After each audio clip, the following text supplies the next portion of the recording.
నమస్కారం. LK news కి స్వాగతం. దయచేసి అందరూ మన ఛానల్ను సబ్స్క్రైబ్ చేసుకోండి. ఛానల్ నచ్చితే లైక్ చేయండి, మీ స్నేహితులకు బంధువులకు షేర్ చేయండి. ఇక వార్తల్లోకి వెళ్తే, వైస్మెన్ క్లబ్ ఆధ్వర్యంలో జాతీయ నేత్రదాన పక్షోత్సవాలు మంగళవారం జరిపారు. స్థానిక సర్కారు తోటలోని వాసవి వృద్ధాశ్రమంలో వృద్ధులకు ఆప్థమాలిక్ టెక్నీషియన్ సయ్యద్ పీర్ కంటి పరీక్షలు నిర్వహించారు. వైస్మెన్ క్లబ్ కార్యదర్శి డాక్టర్ ఉడత్తు శ్రీనివాసరావు బీపీ, షుగర్ పరీక్షలు నిర్వహించి ఉచితంగా కళ్లజోళ్లు, మందులు పంపిణీ చేశారు. నేత్రదానంపై అవగాహన కల్పించారు. ఈ కార్యక్రమంలో వైస్మెన్ క్లబ్ సభ్యులు, వృద్ధాశ్రమం ప్రతినిధులు రాము, ఆలి బాషా, గణేష్, విజయలక్ష్మి, షేరాలి, గజ్జల వీరరాఘవయ్య, సాంబశివరావు, సరస్వతమ్మ తదితరులు పాల్గొన్నారు. సేవా కార్యక్రమాల నిర్వహణలో సహాయ ఫౌండేషన్ ముందంజలో ఉందని డిసిఎంఎస్ చైర్మన్ బండి రామకృష్ణ అన్నారు. మదర్ థెరెస్సా స్ఫూర్తితో జిల్లా ప్రభుత్వ ఆసుపత్రికి వచ్చే రోగులు, గర్భిణీలు, వృద్ధులకు 15 రూపాయలకే భోజనం కార్యక్రమాన్ని సహాయ ఫౌండేషన్ ఆధ్వర్యంలో ఏర్పాటు చేసి 2 సంవత్సరాలు పూర్తయిన సందర్భంగా మంగళవారం బుట్టాయిపేట పల్లపోతు సర్వేశ్వరరావు అన్నదాన సత్రంలో కార్యక్రమం నిర్వహించారు. ఈ కార్యక్రమానికి ముఖ్యంతిథిగా హాజరైన బండి రామకృష్ణ మాట్లాడుతూ, 2 సంవత్సరాలుగా వేలాది మంది పేదలకు 15 రూపాయలకే భోజనం పెట్టి వారి ఆకలి తీర్చడం ఆదర్శప్రాయమన్నారు. మున్సిపల్ మాజీ చైర్మన్ మోటమర్రి బాబాప్రసాద్ మాట్లాడుతూ, రక్తదాన శిబిరాలు, రోగులకు మందులు అందించడం, పేదలకు సహాయం చేయడం ద్వారా సహాయ ఫౌండేషన్ ప్రజలకు మరింత చేరువైందన్నారు. Market yard chairman Kunche Nani మాట్లాడుతూ, మచిలీపట్నంలో 1,00,000 మొక్కలు ఉచితంగా పంపిణీ చేసి నగరాన్ని గ్రీన్ సిటీగా మార్చడానికి సహాయ ఫౌండేషన్ నాంది ప్రస్తావన చేసిందన్నారు. ఈ కార్యక్రమంలో సంస్థ చైర్మన్ ఉస్మాన్ బాషా, ఫౌండేషన్ కార్యవర్గ సభ్యుడు రామకృష్ణ, న్యాయవాది లంకిశెట్టి బాలాజీ తదితరులు పాల్గొన్నారు. జనసేన నాయకుడు కర్రీ మహేష్ పైశాచిక దాడిలో గాయపడి జిల్లా ప్రభుత్వ ఆసుపత్రిలో చికిత్స పొందుతున్న హోంగార్డు గుజ్జు మోహనరావును జిల్లా విజిలెన్స్ అండ్ మానిటరింగ్ కమిటీ సభ్యుడు గుమ్మడి విద్యాసాగర్ మంగళవారం పరామర్శించారు. మోహనరావు ఆరోగ్య పరిస్థితిపై వైద్యులను అడిగి తెలుసుకున్నారు. ఈ సందర్భంగా గుమ్మడి విద్యాసాగర్ మాట్లాడుతూ, దళితులను ఇబ్బంది పెట్టిన వారిని క్షమించేది లేదని, వారు ఎంతటివారైనా చట్టపరమైన చర్యలు చేపట్టి శిక్షపడేంతవరకు ఊరుకునేది లేదన్నారు. ఈ కార్యక్రమంలో 8వ డివిజన్ జనసేన పార్టీ ఇన్ఛార్జి బండి కరుణాకర్, టీడీపీ మహిళా విభాగం అధ్యక్షురాలు వసంత, ఎస్సీ సెల్ నాయకులు చుక్క జయంత్, దళిత నాయకుడు కంచర్ల ప్రకాష్ తదితరులు పాల్గొన్నారు. పర్యావరణ పరిరక్షణకు అందరూ ముందుకు రావాలని, మట్టి వినాయక ప్రతిమలను పూజించి దైవానుగ్రహం పొందాలని గనులు, భూగర్భ వనరులు, ఎక్సైజ్ శాఖ మంత్రి కొల్లు రవీంద్ర అన్నారు. మంగళవారం రాత్రి కాళేఖాన్పేట, ఈడేపల్లి తదితర ప్రాంతాల్లో వాసుదేవ ఫ్రెండ్స్ సర్కిల్ ఆధ్వర్యంలో మట్టి వినాయకులను ఉచితంగా పంపిణీ చేశారు. ఈ కార్యక్రమంలో మంత్రి కొల్లు రవీంద్ర పాల్గొని ప్రసంగించారు.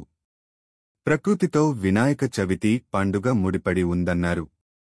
విఘ్నేశ్వరుని ఇష్టమైన ఆకులు, పూలతో పూజించి అనుగ్రహం పొందాలన్నారు. వినాయకుని దయ వల్ల రాష్ట్రంలో జరిగే అభివృద్ధి పనులకు ఏ విధమైన ఆటంకాలు లేకుండా సాగిపోవాలని మంత్రి కొల్లు రవీంద్ర కోరారు. ఈ కార్యక్రమంలో కూటమి నాయకులు మోటమర్రి బాబాప్రసాద్, లోగిశెట్టి వెంకటస్వామి, బచ్చుల బోసుబాబు, పిప్పళ్ల కాంతారావు, సనకా నాగులు, హసీంబేగ్ తదితరులు పాల్గొన్నారు. ఈ సందర్భంగా జిల్లా ప్రజలందరికీ మంత్రి కొల్లు రవీంద్ర వినాయక చవితి శుభాకాంక్షలు తెలిపారు. గూడూరు మండల పరిధిలోని తరకటూరు చిన్న కేశవులు, కంకటావలోని జయ గణేష్, విజయదుర్గ ఎరువుల దుకాణాలను విజిలెన్స్ అధికారులు మంగళవారం తనిఖీలు చేశారు. అధిక ధరలకు ఎరువులు అమ్మితే చర్యలు తీసుకుంటామన్నారు. ఈ కార్యక్రమంలో agricultural AO Ramakrishna, vigilance DSP Bangaruraju, Guduru SI Satyanarayana, vigilance SI Krishna Sai సిబ్బంది పాల్గొన్నారు. సేవా సంఘం వారి ఆధ్వర్యంలో మచిలీపట్నం నగర కార్పొరేషన్ 45వ డివిజన్లో ఉచితంగా మట్టి వినాయక ప్రతిమలు, వినాయక వ్రత కల్పము పుస్తకాలు పంపిణీ చేశారు. ఈ కార్యక్రమానికి ముఖ్య అతిథిగా విచ్చేసిన టీడీపీ సీనియర్ నాయకులు గొర్రెపాటి గోపీచంద్ మాట్లాడుతూ రకరకాల కెమికల్స్తో తయారు చేస్తున్న వినాయకులను ప్రతిష్ఠించి చెరువులు, కుంటలు, నదులలో నిమజ్జనం చేయడం వల్ల భవిష్యత్లో జల కాలుష్యం, వాయు కాలుష్యం ఏర్పడి మానవాళికి ముప్పు వాటిల్లే ప్రమాదం ఉందన్నారు.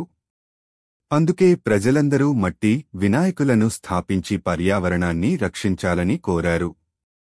చక్కటి ఉద్దేశంతో బ్రాహ్మణ సేవా సంఘం మచిలీపట్నం వారు మట్టి వినాయక ప్రతిమలు, వినాయక వ్రత కల్పము పుస్తకాలను మంగళవారం ఉచితంగా పంపిణీ చేసి ఆదర్శంగా నిలుస్తున్నారన్నారు. ఈ కార్యక్రమంలో 45వ division party incharge PV Phanikumar, Brahmana Seva Sangham నాయకులు VSR Sharma, Mopatti Subrahmanyam, Ambatapudi Nagalakshmi, Chodavarapu Lakshmi Prasuna, Jonnalagadda Madhavi, Vyarke Murthy, Kalipatnapu Raghu, Dhulipalla Sriramachandramurthy, Vadlamannati Maruti Divakar, RS Muralidhar, S Koteswararao, Ganjala Ravikumar, Konakalla Bhanuprasad తదితరులు పాల్గొన్నారు. మచిలీపట్నం విశ్వబ్రాహ్మణ కాలనీలో గత అర్ధరాత్రి జనసేన నాయకుడు కర్రీ మహేష్ చేసిన దాడిలో గాయపడి ప్రభుత్వ ఆస్పత్రిలో చికిత్స పొందుతున్న హోంగార్డ్ జి మోహనరావును మంత్రి కొల్లు రవీంద్ర పరామర్శించారు. మంగళవారం రాత్రి ఆస్పత్రికి వెళ్లిన మంత్రి రవీంద్ర హోంగార్డ్ ని పరామర్శించి ఘటనకు గల కారణాలను అడిగి తెలుసుకున్నారు. హోంగార్డ్ కు అందుతున్న వైద్య సేవలను ఆస్పత్రి వైద్యులను అడిగి తెలుసుకున్నారు. ఘటనపై తీవ్ర విచారం వ్యక్తం చేశారు. మంత్రి వెంట కూటమి నాయకులు ఉన్నారు. బాల్య వివాహాలు చట్టరీత్యా నేరమని, బాల్య వివాహాల వల్ల ఎన్నో అనర్థాలు ఏర్పడతాయని, బాల్య వివాహాలకు దూరంగా ఉండాలని జిల్లా న్యాయ సేవాధికార సంస్థ కార్యదర్శి, senior civil judge K V Ramakrishnaiah అన్నారు. మచిలీపట్నం నగర పరిధిలోని గెలకలదిండి మున్సిపల్ హైస్కూల్లో మంగళవారం జరిగిన న్యాయ సేవా సదస్సులో రామకృష్ణయ్య మాట్లాడారు. చిన్న వయసులో వివాహం చేసుకోవడం వల్ల వయసు పరిపక్వత కాక పలు ఇబ్బందులకు గురి కావలసి వస్తుందన్నారు. యువత చెడు వ్యసనాలకు దూరంగా ఉండాలని, ఆశించిన లక్ష్యాలను సాధించేందుకు కష్టపడి చదువుకోవాలన్నారు. ఇటీవల మహిళలపై కొందరు యువకులు ఆఘాయిత్యాలకు పాల్పడుతున్నారని, దీనివల్ల చట్టాల పరిధిలో జైలు శిక్ష పడే పరిస్థితి ఏర్పడుతుందన్నారు. విద్యార్థులు తమ జీవితాన్ని అందంగా మలుచుకోవాలని, లక్ష్యసాధనకు కృషి చేయాలన్నారు.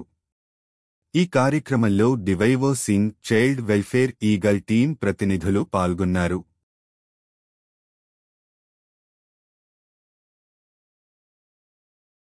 వినాయక చవితి సందర్భంగా నగరంలోని పలు పాఠశాలలు, కళాశాలల్లో విద్యార్థులు మట్టి వినాయక ప్రతిమలను తయారు చేసి ఉచితంగా పంపిణీ చేశారు. పర్యావరణ పరిరక్షణలో భాగంగా మట్టితో తయారు చేసిన వినాయక ప్రతిమలను అందరూ ఉపయోగించాలని కోరారు. ఈ కార్యక్రమంలో పద్మావతి మహిళా హిందూ జూనియర్ కళాశాల ప్రిన్సిపాల్ సింగరాజు భారతి, అధ్యాపకులు, సిబ్బంది, స్కూల్ ఉపాధ్యాయులు, విద్యార్థులు పాల్గొన్నారు.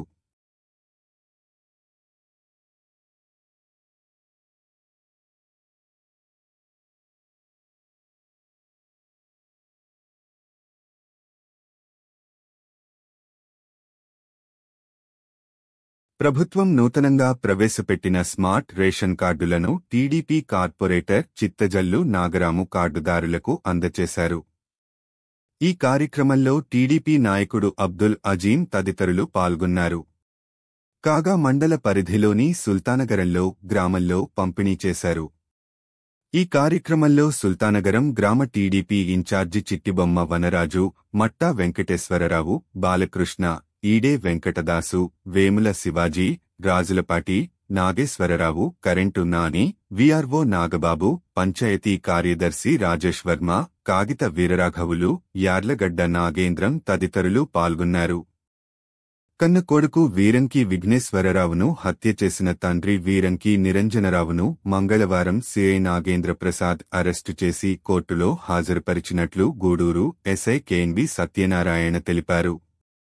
ఎస్ఐ తెలిపిన వివరాల ప్రకారం గూడూరు మండలం కంకటావలో విఘ్నేశ్వరరావు తాగి తరచూ గొడవపడటంతో తండ్రి నిరంజనరావు ఈ నెల 9వ తేదీన కొట్టి హత్య చేశాడు. అనంతరం విఘ్నేశ్వరరావు మృతదేహాన్ని యూరియా సంచిలో వేసి సమీప పొలాల్లో పడవేశాడు. ఈ నెల 22న విఘ్నేశ్వరరావు అన్నయ్య సురేష్ ఇచ్చిన ఫిర్యాదు మేరకు కేసు నమోదు చేసి మృతదేహాన్ని గుర్తించారు. నేరం చేసిన తండ్రి నిరంజనరావును స్పెషల్ మొబైల్ కోర్టులో న్యాయమూర్తి ఎదుట హాజరు పరచగా నిందితుడికి 14 రోజుల రిమాండ్ విధించినట్లు ఎస్ఐ తెలిపారు. ఈ వార్తలు ఇంతటితో సమాప్తం.